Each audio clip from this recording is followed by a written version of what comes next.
Hey guys, we're coming to you from Denver, Colorado.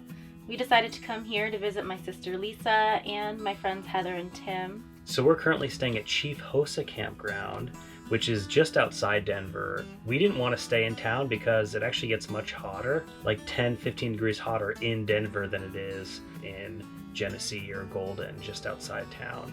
Also, it felt like a much more rural setting. The campsites are nestled between trees and there's grasses and beautiful views of the Front Range. Another great thing about Chief Hosa is that it's surrounded by hiking and biking trails.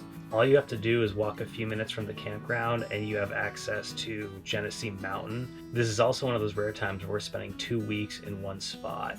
It was great to spend 2 weeks here in Denver so I could really get in some good quality time with my sister Lisa and her wife Tessa. They took us out and gave us a local's perspective of Denver, which is always a plus for us. So one thing I wanted to do on this entire trip was go on a train ride. And up to this point, we hadn't had the opportunity. So as we were driving to Denver, we saw off the highway, there was this thing called the Georgetown Loop. So it's a short 2-mile train ride that takes you over this crazy high bridge called the Devil's Gate. And then you can combo that train ride with a tour of an old mine. So we were like, we have to do this. And we invited Christina's sister along, so it became a fun little family adventure. So the ride was pretty bare bones. It wasn't like these beautifully designed dining cars or anything. It was kind of just like we were cattle in there. But it was just cool to like hear the sound of the train and travel along the tracks in that way. It felt like a step back in time.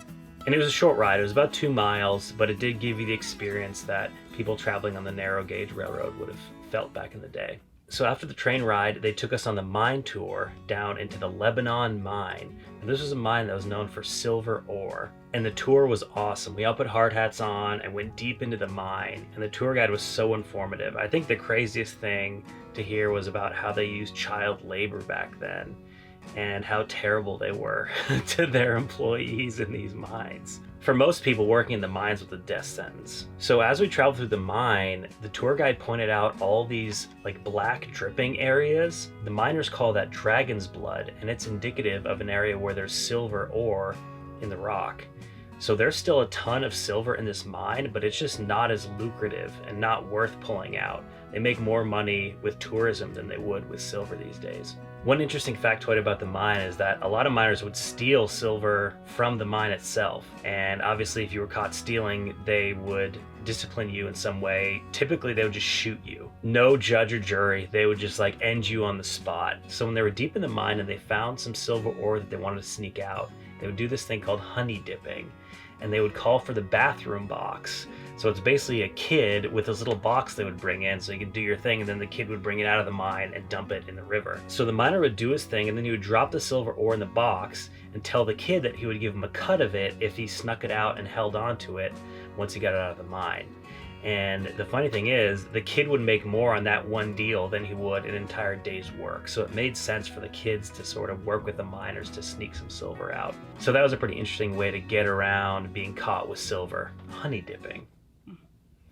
And the last part of our tour was a gold panning session with an expert. And unfortunately, it wasn't like in the river. They had these troughs set up and they had this like sand that had gold added to it. So it was kind of gimmicky. I would have preferred to go to the river myself and do it. But the interesting thing is we looked at the gold that we pulled out of those bags, and it was a little different from the stuff that I pulled out of the Cottonwood Creek in Buena Vista. So it leads me to believe that I may have struck fool's gold in Buena Vista. So until I can get it looked at by a prospector or an expert, I'm suspect of what I pulled out of that river. So just goes to show how easy it is to get fooled these days. And it's good I didn't get fooled and then bring in, millions of dollars of my mining resources to start this mine where there's no gold actually. So dodged a bullet there. It was fun to practice panning, and Lisa and Christina got to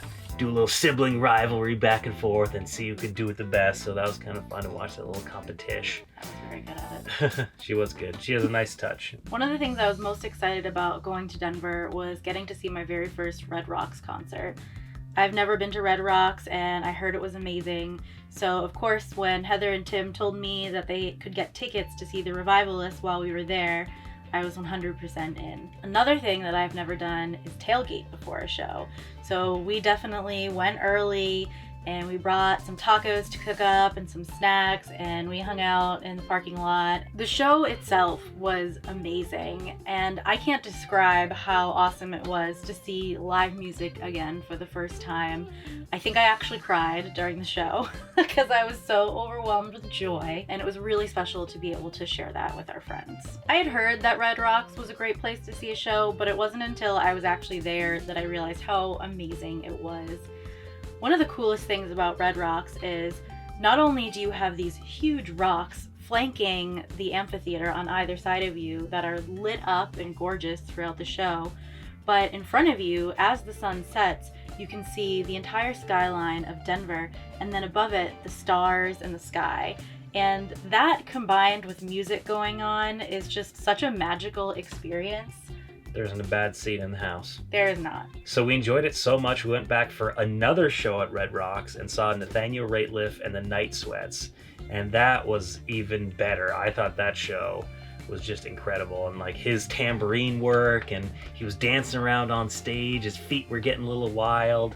And they're a Denver-based band. It was the last night of their tour there, so you knew they were going to lay it down.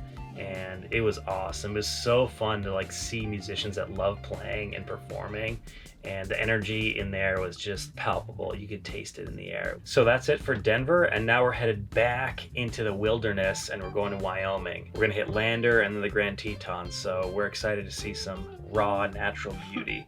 So we'll see you guys there. Yay, we did it, Macy, and your butt made it into the video.